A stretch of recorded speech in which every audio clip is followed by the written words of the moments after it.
In this video, I will show you how to access Duolingo Math on Android.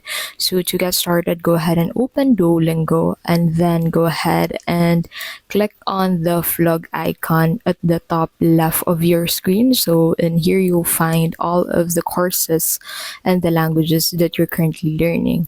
Click on this plus icon beside the last language on your list to be able to add a new lesson to learn on Duolingo.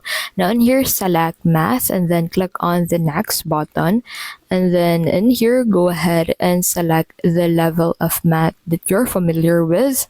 So go ahead and select that and then click on next. And then in here, you need to go ahead and select between beginner and advanced. So if you're a beginner, simply click on beginner.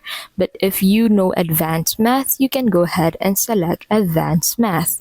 And so you'll get redirected into this section where you can get started with Duolingo Math. And that's basically how you can access Duolingo Math on Android.